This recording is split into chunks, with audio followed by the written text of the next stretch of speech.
بسم اللہ الرحمن الرحیم۔ السلام علیکم۔ ابتدا رب العزت کے نام سے جس نے جان دی جہان دیا، اور درود و سلام محمد و آل محمد پر۔ آئین ان کے ساتھ ناصر نقوی حاضر خدمت ہے۔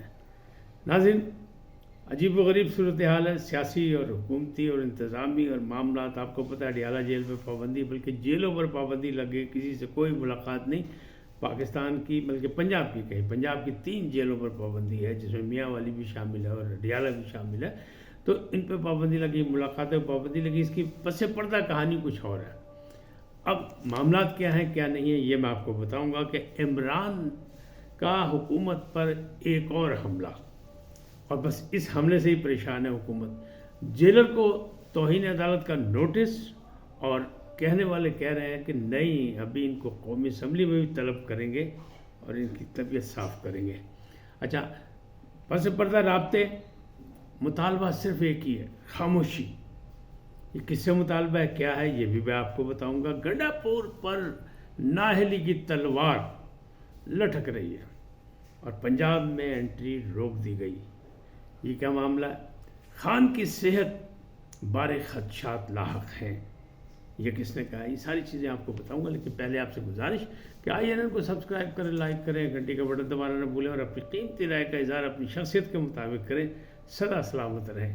جی ناظرین، پہلی بات یہ کہ خان کی صحت بار خدشات لاحق ہیں، یہ کس نے کہا؟ PTI کے جو اب مطلب چیئرمین سمجھ لیں، نامزدہ چیئرمین، ابھی ان کا معاملہ جو ہے وہ کورٹ میں موجود ہے، لیکن یہ دوبارہ الیکشن ہو چکے ہیں، وہ ہیں بیرسٹر گوہر خان۔ وہ کہتے ہیں ہم سے ملاقاتیں نہیں کرائی جا رہی، ہم عدالت سے اجازت نامہ لے کے جاتے ہیں، عمر ایوب، میں اور باقی سارے، لیکن ہمیں جیلر صاحب جو ہیں ڈیالہ جیل کے، وہ خان سے ملاقات نہیں کرتے۔ ہمیں بڑے ضروری مشورے کر رہے ہیں، سینٹ کا الیکشن موجود ہے، آنے والا ہے ضمنی الیکشن، تو اس میں بھی ہم نے مشورے لینے، لیکن ہمیں ان سے ملاقات نہیں کرائی جا رہی۔ اور ہمیں زیادہ جو معاملات ہیں وہ یہ ہے کہ ہمیں خدشہ ہے کہ ان کی صحت جو ہے وہ خراب ہے، کیونکہ علیمہ خان کہہ چکی ہیں کہ وہ ایک خاص بیماری میں بھی مبتلا ہو چکے ہیں۔ تو اس معاملے میں بہت سے خدشات موجود ہیں، لیکن حکومت جو ہے وہ اس سے خوف زدہ ہے، ڈری ہوئی، اور کسی سے ملاقات نہیں، معاملات کچھ اور ہیں۔ اچھا، کیا ہے کیا نہیں یہ بھی میں آپ کو بھی بتاؤں گا، آخر میں سب سے بتاؤں گا، لیکن پہلی بات یہ ہے کہ گنڈا پور نے بھی ملاقات کے لیے خط لکھا تھا پنجاب گورنمنٹ کو کہ ڈیالہ جیل میں بانی چیئرمین سے میری ملاقات کرائی جائے۔ وہ وزیر اعلیٰ KP کے ہیں، لیکن ان کو کوڑا جواب مل گیا۔ محکمہ داخلہ نے ان سے کہا نہیں جناب، بہت سختی ہے، سیکورٹی کے معاملات ہیں، تاریں لگائی جا رہی ہیں، معاملات جو ہیں وہ ٹھیک نہیں ہیں، دہشت گردوں نے دھمکیاں دی ہوئی ہیں، اور ملک دشمن عناصر جو ہیں وہ سرگرم ہیں، لہٰذا ہم نے لگائی ہے پابندی۔ تو جناب تسی KP کے رہنا، ادھر نہ آنا۔ ایک تو یہ روک دیا ان کو، پنجاب آنے سے روک دیا گیا ان کو۔ دوسری جانب جو ان پہ تلوار ہے نااہلی کی، وہ ان کے مد مقابل امیدوار جو کفیل صاحب تھے، انہوں نے دعویٰ کیا کہ انہی نے اپنے سانسیں چھپائے ہیں اور ان کے خلاف کارروائی ہونی چاہیے، بلکہ ان کو نااہل کیا جائے۔ ان کا دعویٰ ہے کہ 700 سے زیادہ کنال اراضی ان کے پاس تھی، اور انہی نے کاغذوں میں اسے کسی کو بیچ دیا، آصف خان کو، اور کہا کہ اسی زمین کو بیچ کے میں نے پراڈو گاڑی دی، لیکن بعد میں گاڑی بھی ان کے پاس ہے، زمین بھی ان کے پاس ہے۔ تو ان کو نوٹس ہو گئے، سماعت کے لیے مقرر ہوگی ان کی درخواست پشاور ہائی کورٹ میں۔ اس کا مطلب یہ ہے کہ تلوار لٹک رہی ہے ان کی نااہلی پر۔ ویسے بھی ان پہ بہت سے مقدمات ہیں، کہیں بھی ان کو اگر چھوٹی موٹی سزا بھی ملی تو وہ نااہل ہو سکتے ہیں۔ تو یہ معاملات بھی سامنے ہیں آپ کے، اور لیکن اس کے باوجود امی علی امین گنڈا پور جو ہیں، ان کی زبان و کلام میں ابھی بھی وہی سختی ہے جو پہلے تھی۔ لوگ کہہ رہے ہیں کہ چند دنوں کے بعد ٹھیک ہو جائے گی، لیکن فی الحال تو وہ موجود ہے۔ اچھا، بہت سی باتیں ہوئی تھیں، اسلام آباد سے بھی اور لاہور سے بھی اور دائیں بائیں سے بھی اطلاعات مل رہی تھیں، کوئی کہ پس پردہ جو بیک ڈور ڈپلومیسی کی بات چل رہی ہے۔ کل بھی میں نے ولاگ پہ کہا تھا، لیکن علیمہ خان نے اس بات کو کنفرم کیا کہ جناب پس پردہ رابطے ہوئے ہیں، لیکن ان کا مطالبہ ایک ہی ہے کہ خاموشی، زبان بندی، یعنی زبان بند کر لیں، خاموش ہو جائے۔ لیکن وہ کہتے ہیں نہیں، خان نے مزاحمتی بیان اور بیانیے کو آگے بڑھانے کی بات کی اور کسی قسم کی مفاہمت کی بات سے انکار کر دیا، لہٰذا ہم خاموش نہیں رہیں گے اور اسی کی سزا خان کو دی جا رہی ہے۔ اب چونکہ حکومت جو ہے وہ سارے حربے استعمال کر چکی ہے، اب اس نے ملاقاتوں پر پابندی لگائی دہشت گردی کا بہانہ لگا کے۔ دہشت گردی کو نئی بات نہیں ہے، پاکستان کو دہشت گردی کا سامنا کئی سالوں سے ہے، لیکن اس وقت جو پابندی لگائی گئی وہ یہ ہے۔ اچھا، پھر عمر ایوب خان صاحب کہتے ہیں ایک تو اسلام آباد ہائی کورٹ نے باقاعدہ راجہ ناصر عباس کو اجازت کی دی تھی ملاقات کے لیے، لیکن جیلر نے ان سے ملاقات نہیں کی، تو انہیں پھر دوبارہ عدالت سے رابطہ کیا اور انہوں نے کہا جناب ان کو تعین عدالت انہوں نے کی ہے، ان کو نوٹس بھیجا، تو لہٰذا نوٹس بھیج دیے گئے جیلر صاحب کو۔ لیکن عمر ایوب اس بات پہ خوش نہیں ہے، وہ کہتے ہیں ابھی ان کو قومی اسمبلی میں بلا کے بے عزت کریں گے، ان کی طبیعت صاف کریں گے، ابھی ان کو وہاں پہ بھی بلائیں گے، جو ہمارا استحقاق مجروح کیا ہے انہوں نے کہ ہم لوگوں کو عدالتوں نے اجازت دی ہے اور پھر بھی یہ ملاقات نہیں کرا رہے۔ اور جیلر صاحب جو ہیں اسد وڑائچ صاحب، یہ اپنی حکمرانی کر رہے ہیں، اپنی من مانی کر رہے ہیں، تو ان کو بھی ہم سبق سکھائیں گے۔ اب بات یہ ہے کہ یہ معاملہ کیا ہے؟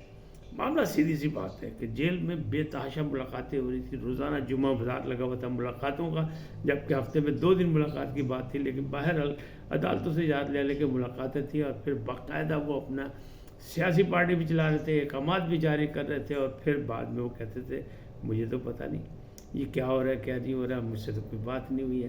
اور وکلاء بھی ان کے کہہ رہے ہیں کہ ہم کاغذات اور فائلیں لے کے کچھ اندر جانا چاہتے ہیں، ہم نے کچھ مشورے کرنے ہیں، لہٰذا یہاں سے معاملات جو ہیں وہ بڑھتے جا رہے تھے۔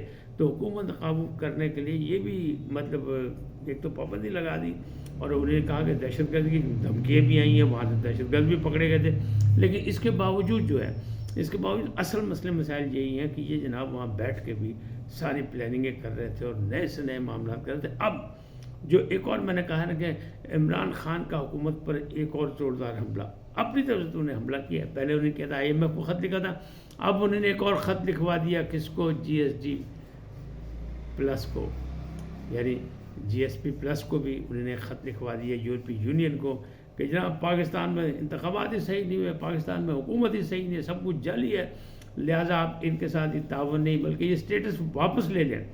اب یہ اسٹیٹس واپس لیں گے تو کس کو؟ مملکت کو نقصان ہوگا، لوگوں کو نقصان ہوگا، تاجر برادری کو نقصان ہوگا، جس کی سہولیات اور رعایتیں مل رہی تھی GSP پلس سے، تو وہ معاملات۔ لیکن انہوں نے جناب یورپی یونین کو خط لکھ دیا، اور حکومت ان چیزوں سے بہت پریشان ہے، یہ معاملہ تھم نہیں رہا۔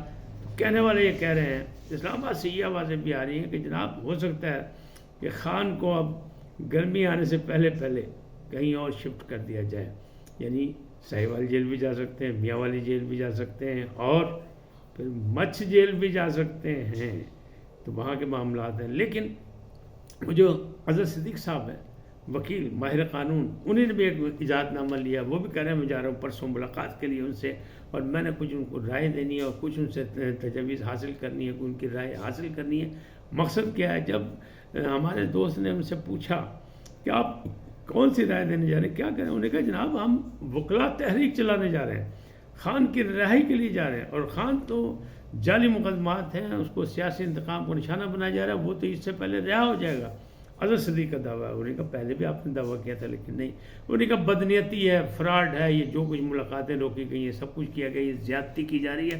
کیوں کہ خوف زدہ ہیں خان سے، خان بہادر آدمی ہے، اور خان اپنے جو لائن آف لینتھ سے سیاست میں بولنگ کرا رہا ہے، اس پہ وہ بونسر مار رہا ہے، اور حکومت اسے بوکھلا گئی ہے، لہٰذا وہ اس قسم کی پابندی لگا رہی ہے۔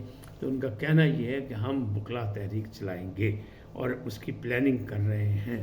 بس یہی وہ وجوہات ہیں کہ ایک تو خط بخط لکھے جا رہے ہیں، نئی سے نئی ایڈوائس دی جا رہی ہے، اور ملکت کے خلاف بھی، یعنی یہ جو معاملات ہیں IMF کا وقت تو آ رہا ہے، اس نے تو کہہ دیا کہ بد اعتمادی کی فضا ختم ہو گئی اور ہم آ رہے ہیں اور ہم حکومت کو پاؤں پہ کھڑا کرنا چاہتے ہیں۔ اور وزیر خزانہ اورنگزیب صاحب بہت مطمئن ہیں، وہ کہتے ہیں بد اعتمادی کی فضا ہم نے ختم کرنی ہے اور ایک بڑا پیکیج لے گئے، اور جس سے ملک و ملت کو فائدہ ہوگا، ہے تو قرض لیکن اس کے بغیر ہمارا گزارا نہیں چل سکتا، تو ہم یہ کر رہے ہیں، اور IMF کا اعتماد ہم بحال کر رہے ہیں، اور باقی معاملات بھی ہم سیدھے کریں گے، اور کوشش کریں گے کہ ہم مہنگائی میں بھی کمی کا کوئی راستہ نکال لیں، اور امید ہے کہ ہم نکال لیں گے۔ اور 4 روزہ مذاکرات کے لیے IMF کا جو ہے وہ پاکستان پہنچ چکا ہے، یہ پہنچنے والا ہے، لہذا مذاکرات ہوں گے اور تفصیل سے ہوں گے، اور پھر معاملات جو ہے اگلے معاملات جو بڑا پیکیج بھی لینے میں یہ کامیاب ہو جائیں گے۔ قرضہ لینا کوئی خوشی کی بات نہیں، لیکن جب مجبوری ہو، معاملات گڑبڑ ہو، تو پھر ساری چیزیں ضرورت ہوتی ہے تاکہ پاکستان ڈیفالٹ نہ ہو۔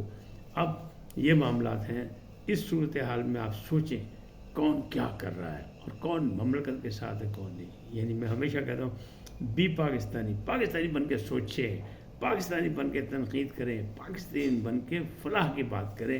کیوں کہ پاکستان میں بہت سے بحران ہیں، سیاسی، معاشی اور عدم استحکام کے بھی ہیں، قومی سلامتی کے معاملات بھی ہیں، دہشت گردی کا بھی سامنا ہے۔ ان تمام چیزوں سے نپٹنے کے لیے کہ ہم اور آپ سب یکجان ہو کے سوچیں، ایک ہماری سوچ ہو، اور حکومت جو کرے وہ ایسے کام کرے جس سے عوامی سطح پر کوئی فائدہ حاصل ہو سکے۔